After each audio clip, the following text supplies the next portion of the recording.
Shalom.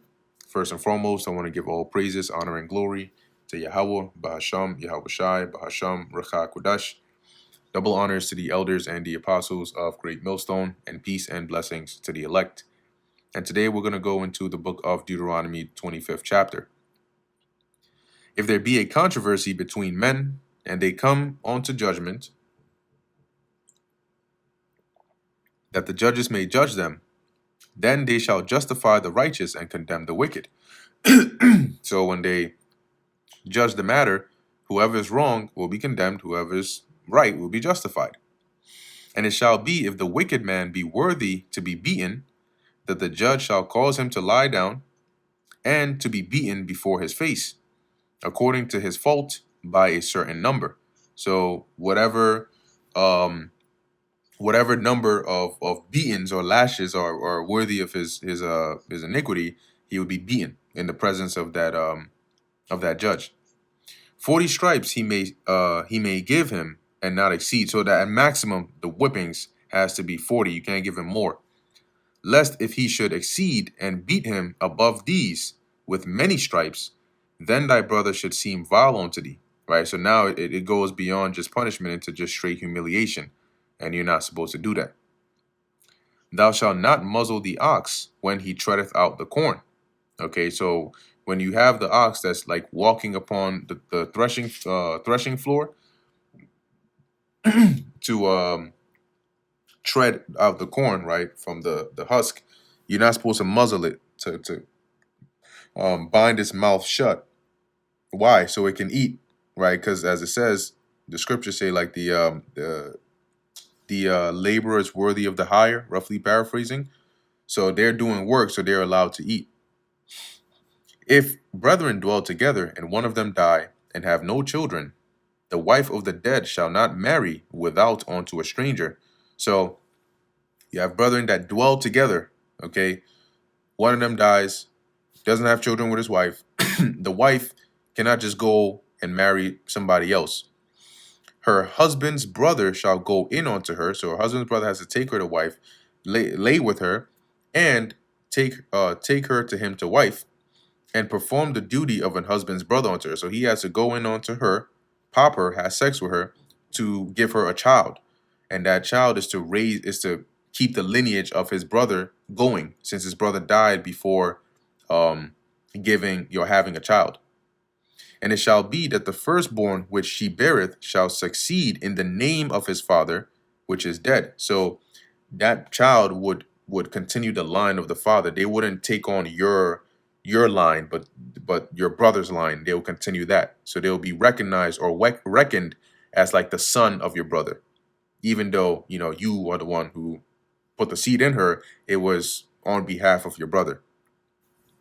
It says here that his name be not put out of Israel, right? So his line doesn't stop there. And if the man like not to take his brother's wife, so he doesn't want to do it, then let his brother's wife go up to the gate unto the elders and say, my husband's brother refuseth to raise up unto his brother a name in Israel. He will not perform the duty of my husband's brother. So he doesn't want to perform his brotherly duty. Then the elders of his city shall call him and speak unto him. So they'll try to talk him into it, try to convince him. And if he stand to it, he's like adamant. Nah, I'm not. I'm sorry. My taste in women is different than his. I can't do it. I don't. Or for whatever reason, he just can't do it. And say, I like not to take her. Then shall his brother's wife come unto him in the presence of the elders, and loose his shoe from off his foot, and spit in his face. Damn.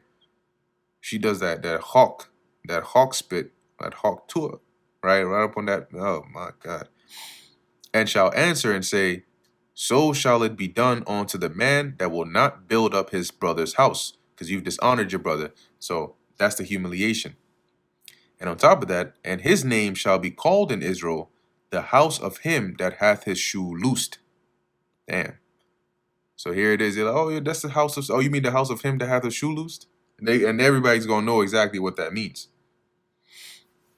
When men strive together one with another, and the wife of the one draweth near to deliver her husband out of the hand of him that smiteth him. So they get into a fight, and one of them starts losing.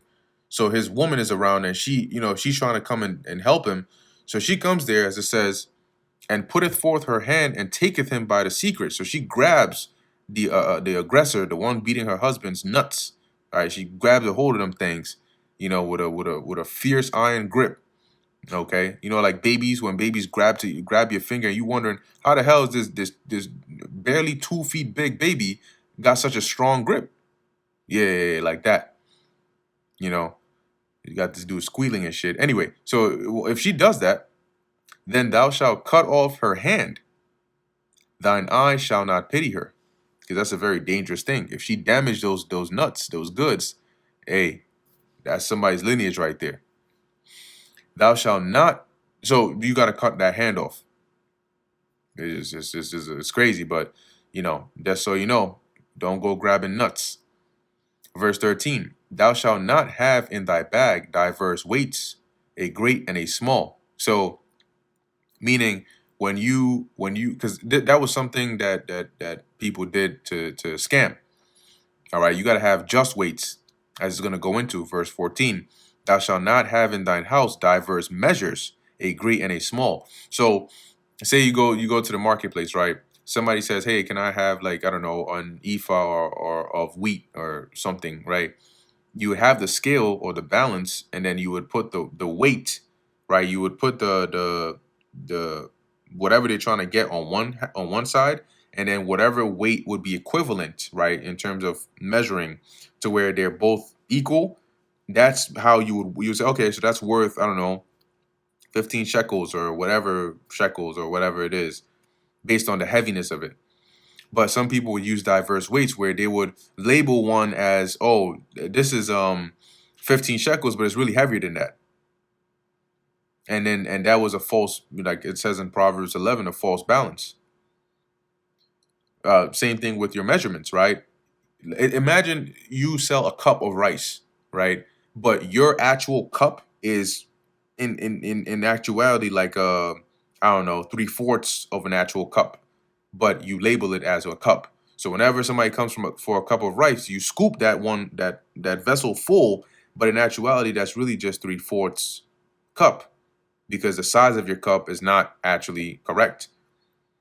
But thou shalt have a perfect and just weight, a perfect and just measure shalt thou have, that thy days may be lengthened in the land which the Lord thy God giveth thee. So you're not scamming nobody. For all that do such things, and all that do unrighteously, are an abomination unto the Lord Yahweh thy God.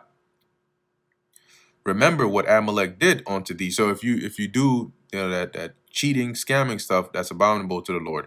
Proverbs 11 goes into that as well. Verse 17: Remember what Amalek did unto thee by the way, when ye were come forth out of Egypt, how he met thee by the way, meaning in the path, in the road that we were taking, and smote the hindmost of thee, even all that were feeble behind thee, when thou wast faint and weary, and he feared not God. Yeah, they came out to war against us, and they ended up spiting some of us, when they came out against us. So the Lord said, remember that. Therefore it shall be, when the Lord thy God hath given thee rest from all thine enemies round about, in the land which the Lord thy God giveth thee for an inheritance to possess it, that thou shalt blot out the remembrance of Amalek from under heaven. Thou shalt not forget it. Okay? And that is why the Lord sent Saul during that time to go and wipe out Amalek, and then he didn't do what he had to do. All right? And that brings us to the end of the book of Deuteronomy, the 25th chapter. Lord willing, that was edifying to the elect. In closing, I want to give all praises, honor, and glory to Yahweh, Bahasham, Yahweh Shai, Bahasham, Recha Kodesh. And until next time, Shalom.